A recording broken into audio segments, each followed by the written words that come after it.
बहुत सी जगह सुनने में आ रहा है कि किसी कंपनी ने 200 एम्प्लॉय को ले ऑफ कर दिया और किसी कंपनी ने 1000 एम्प्लॉय को ले ऑफ कर दिया। लेकिन ये हो क्यों रहा है? ये इसीलिए नहीं हो रहा क्योंकि बंदों के पास मास्टर डिग्री नहीं या फिर पीएचडी डिग्री नहीं, लेकिन ये इसलिए हो रहा है क्योंकि एम्प्लॉय के पास डिजायर्ड स्किल सेट नहीं है जो कि कंपनी को रिक्वायर है।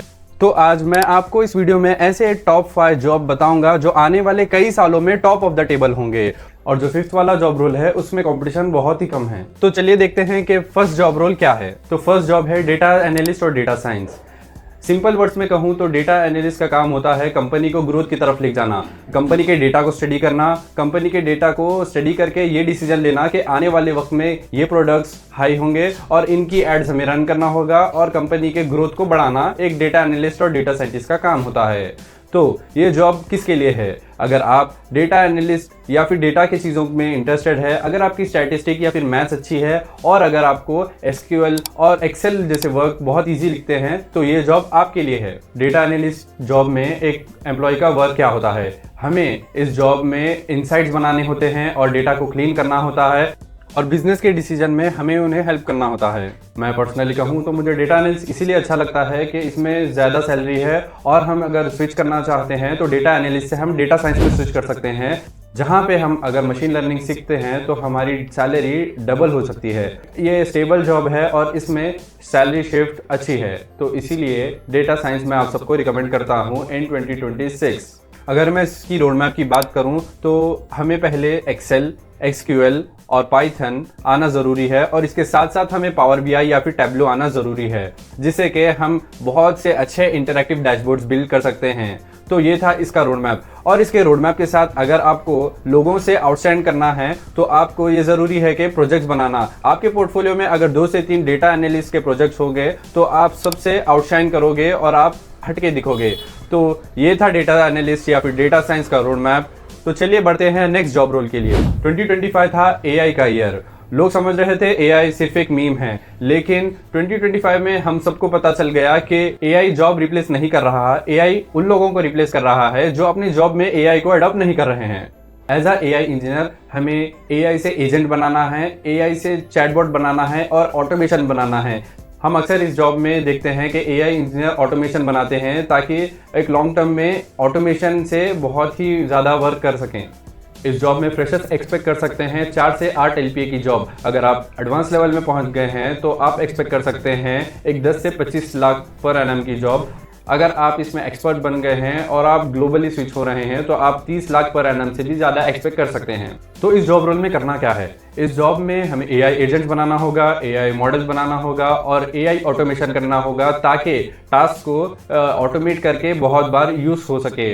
और इसमें एआई चैटबॉट भी बनाना होगा ताकि कंपनी जैसे कि अमेजॉन, फ्लिपकार्ट अपने कस्टमर से चैट के थ्रू इंटरेक्ट कर सके। तो अब सवाल ये आता है कि ये किस लोगों को कंसिडर करना है?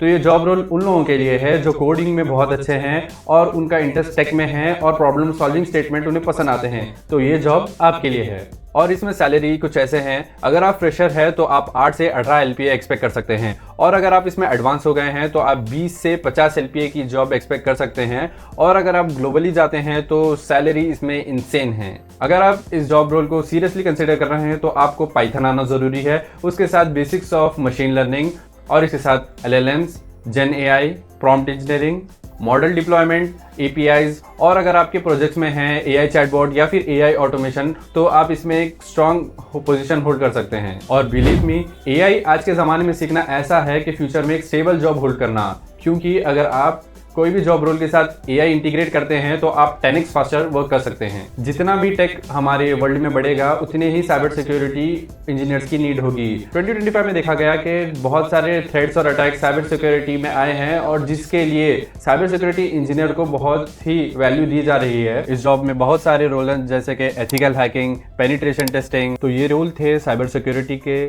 तो अब बात ये आती है कि ये करियर किसे चूज़ करना चाहिए। अगर आपका एक हाइकर माइंडसेट है और अगर आप आप इस चीज़ में क्यूरोस हो और अगर आप इसमें हाई स्किल्ड है और अगर आपको बहुत से टूल्स यूज़ करने आता है फॉर काली लिनक्स और अगर आप काली लिनक्स में एक मास्टर हो तो ये जॉब रोल आपके लिए है। सैलरी की बात अगर इसमें करें तो एक फ्रेशर इसमें एक्सपेक्ट कर सकते हैं 5 से 12 LPA की जॉब। अगर आप इसमें इंटरमीडिएट हो तो आप एक्सपेक्ट कर सकते हैं 15 से 35 लाख पर एनएम की जॉब और अगर आप इसमें एक्सपर्ट है तो आप एक्सपेक्ट कर सकते हैं 50 LPA से ज़्यादा की जॉब। तो इसका रोड मैप सिंपल है, अगर आप लिनक्स में अच्छे हो या फिर आपको काली लिनक्स अच्छे से यूज़ करने आता है तो ये जॉब आपके लिए है और अगर हमें इसमें सर्टिफिकेट मिलती है तो बहुत अच्छा है। जैसे कि दूसरे जॉब रोल्स में हमें प्रोजेक्ट्स और अपने पोर्टफोलियो को स्ट्रॉन्ग बनाना होता है और सिमिलरली इसमें अगर हमारे पास सर्टिफिकेट है तो हम दूसरे लोगों से आउटशाइन कर सकते हैं और इस जॉब रोल में सर्टिफिकेट की वैल्यू बहुत ज़्यादा होती है। मैं ऐसा नहीं कह रहा कि सर्टिफिकेट ही सब कुछ है, लेकिन अगर आपके पास सर्टिफिकेट है तो आपको ज़्यादा प्रायोरिटी भी मिल सकती है। जॉब नंबर 4 है कंटेंट क्रिएशन या फिर डिजिटल मार्केटिंग। अगर आप मुझे वीडियो के थ्रू देख रहे हो तो आप मुझे एज अ कंटेंट क्रिएटर देख रहे हो और ये है पावर कंटेंट क्रिएशन की। आप अपना वीडियो बना के डिफरेंट प्लेटफॉर्म पे बहुत ही ज़्यादा ऑडियंस को रीच आउट कर सकते हो। मार्केटिंग आप दूसरों के लिए राइटर वर्क कर सकते हो और अगर आपके पास एक बड़ी टीम है तो आप बहुत अच्छा अर्न कर सकते हो थ्रू कंटेंट क्रिएशन या फिर डिजिटल मार्केटिंग। वीडियो की स्ट्रैटेजी और एडिटिंग करना और डिफरेंट रोल रहते हैं जहाँ पे आप दूसरों को हेल्प करते हैं और उनके कंटेंट को ग्रो करते हैं और उनके पेजेस को ग्रो करते हैं, तो कंसिडर करना चाहिए। अगर आपकी कम्युनिकेशन स्किल बहुत अच्छी है और आप साइकोलॉजी स्ट्रांग हो और अगर आप लोगों को ये बताए हुए चीज़ों में इंटरेस्ट है तो ये जॉब रोल आपके लिए है। और अगर आपको बहुत ही ज़्यादा ग्रो करना है तो आपको ज़्यादा क्लाइंट की ज़रूरत होगी। जितने ज़्यादा क्लाइंट आपके पास होंगे उतने इफेक्टिव उतने सक्सेसफुल आप होंगे। इसके पैकेजेस की तो अगर आप फ्रेशर हैं तो आप 6 से 8 लाख पर एनम कंसीडर कर सकते हैं और अगर आप इंटरमीडिएट या फिर एडवांस होने वाले हैं तो 15 से 25 लाख पर एनम आप कंसीडर कर सकते हैं। लेकिन अगर आप एक अपनी एजेंसी डालते हैं और आपके पास अगर क्लाइंट्स आ रहे हैं और आपके पास एक बड़ी टीम है तो आप इसमें लाखों या फिर नियरली 2 करोड़ तक भी अर्न कर सकते हैं, जो बिना डिग्री के भी डिजिटल मार्केटिंग से बहुत सारे पैसे अर्न कर रहे हैं। जॉब रोल जो कि सबसे अंडररेटेड है वो है क्लाउड इंजीनियर या फिर डेवऑप्स इंजीनियर। इसे as a main job role consider नहीं करते क्योंकि इसे टफ समझते हैं, लेकिन ये प्रैक्टिकली उतना टफ नहीं जितना दिखता है। अगर आप इसमें एक बार एंटर करते हैं तो आपको इसमें मास्टर करना बहुत ही ईजी हो जाता है। कई सालों से कंपनी क्लाउड पे स्विच हो रही है, उसको अपने डाटा स्टोर करने के लिए दे रही है। क्लाउड इंजीनियर्स की कमी हो रही है और इस फील्ड में क्लाउड इंजीनियर्स कम हैं और उनके लिए अमाउंट बहुत ज़्यादा है। इसमें आप अच्छे खासे अमाउंट पैकेजेस एक्सपेक्ट कर सकते हैं।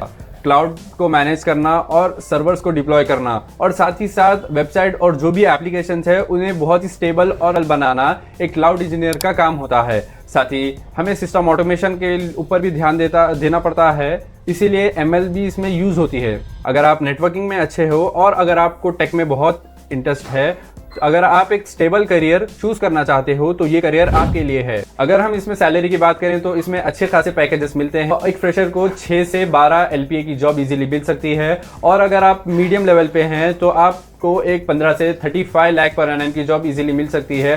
तो अगर आप एक एडवांस लेवल में हैं तो आपको 50 लाख पर एनएम से भी ज़्यादा की जॉब मिल सकती है इजीली। इस जॉब के लिए आपको नेटवर्किंग के बेसिक्स आना जरूरी है और ऑपरेटिंग सिस्टम कैसे वर्क करता है इसके नॉलेज, कुछ IT के जाइंट्स सॉफ्टवेयर जैसे कि AWS हो गया, अजूर हो गया, ओरेकल हो गया, आपको ये सब आना ज़रूरी है। अगर आप AWS की सर्विस करना चाहते हैं तो आपको AWS आना ज़रूरी और अगर आप ओरेकल क्लाउड में जाना चाहते हैं तो आपको ओरेकल आना ज़रूरी है। और अगर आप डेवऑप्स इंजीनियर बनना चाहते हैं तो आपको डॉकर और कुबरनेट आना ज़रूरी है, जिससे कि आप एज अ डेवऑप्स इंजीनियर सर्व कर सकते हैं इन दिस इंडस्ट्री। एक शॉर्ट रिकैप जो इस वीडियो में हुआ, तो अगर हमारा डेटा प्रोसेसिंग अच्छा है, अगर हमारी स्टैटिस्टिक या फिर प्रोबेबिलिटी अच्छा है तो हम डेटा एनालिस्ट या फिर डेटा साइंस इंजीनियर बन सकते हैं। और अगर साइबर सिक्योरिटी की बात करें तो अगर हमें हैकर माइंडसेट है और नेटवर्किंग बहुत अच्छी आती है तो हम साइबर सिक्योरिटी को एज अ करियर चूज़ कर सकते हैं। हम एक क्रिएटिव हैं और हमारी कम्युनिकेशन स्किल बहुत अच्छी है तो हम डिजिटल मार्केटिंग में जा सकते हैं। अगर हम टेक में अच्छे हैं, ऑपरेटिंग सिस्टम में अच्छे हैं और हमें AWS और ओरेकल में जाना है तो हम एक स्टेबल ऑप्शन जो कि क्लाउड कंप्यूटिंग और डेवऑप्स है चूज़ कर सकते हैं। तो ये थे आने वाले वक्त के टॉप 5 जॉब रोल्स। एक इम्पॉर्टेंट सी चीज़ वीडियो के एंड में, अगर हम जॉब सेलेक्ट करते वक्त अगर हम जॉब में सिर्फ सैलरी देख रहे हैं तो हम उतना एक्सेलेंस नहीं दे पाएंगे। अगर हम जॉब के साथ हमारा जो इंटरेस्ट है, अगर वो पर्टिकुलर जॉब में एंटर हो रहे हैं तो हम उस फील्ड में हमारा 100% दे सकते हैं हमारे फुल इंटरेस्ट के साथ। तो जब भी आप अपनी जॉब सेलेक्ट करो तो उसमें अपना इंटरेस्ट ज़रूर देखो, क्योंकि वो जॉब नहीं, आपके लिए एक मज़ा होगा। तो अगर आपको इस वीडियो पसंद आया तो वीडियो को लाइक और सब्सक्राइब करो। अगर दिल से पसंद आया तो अपने किसी दोस्त के साथ शेयर करो।